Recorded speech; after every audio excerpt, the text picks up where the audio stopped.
You know, there's like 1,000 jokes I can make about a literal monkey man. I can't decide.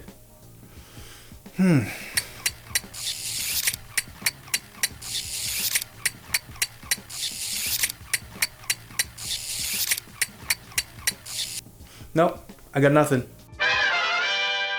Do you remember me? Do you even know my mother's name? So the story of Monkey Man is pretty straightforward. Our protagonist, who is just named Kid, is scarred by childhood trauma and seeking revenge for the death of his mother. He spends his time fighting in underground Mumbai fight clubs while plotting revenge against corrupt officials. Stories about taking revenge are always fun to watch, whether it's something very realistic like Blue Ruin or something completely over the top like John Wick. But this one feels different. This is an entirely different box of cheese. I was kind of blown away by this movie. Even in the parts where the story isn't as strong, mainly in the third act, the intensity of the drama and Indian mythology makes the film stand out. Not only is the legend of the Hindu deity Hanuman interesting, but the movie also portrays an India that's almost like a gritty film noir. Besides starring in it, Dev Patel also wrote and directed this movie, and it's obvious he understood how you can tell a story with clever camera work. It reminded me of the way Edgar Wright tells a story with short shots. There's a fun little montage in the film that shows how Kid is able to sneak a weapon inside a club. It's very clever visual storytelling, and I was super impressed by Dev Patel, especially when it comes to the action.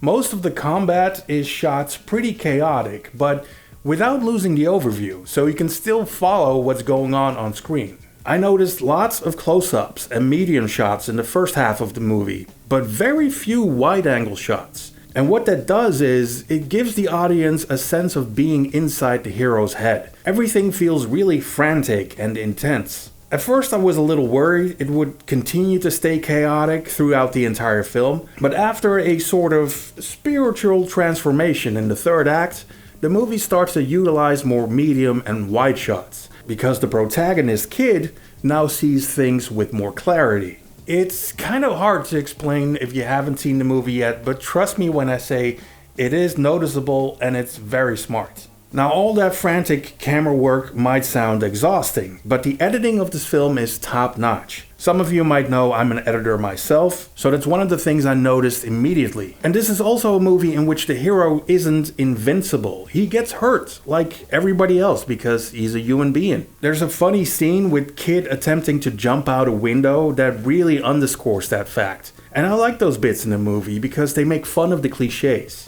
I will say the movie had a bit of trouble explaining the motivations of the supporting characters, even though they are quite interesting. And some key plot points are just plain forgotten about in the third act. But despite all of that, this movie is one hell of a spectacle. It's almost 2 hours long, but the pacing is so fast it felt like an hour tops. I am truly impressed with Dev Patel's direction, and I'm looking forward to seeing his next film. So yes, I definitely recommend Monkey Man. It's one of the best things I've seen this year.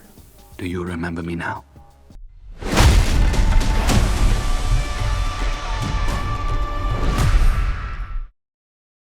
Monkey Man, Monkey Man, Monkey Ball, Monkey Ball, Monkey Moneyball, Moneyball, Brad Pitt, Moneyball, Monkey,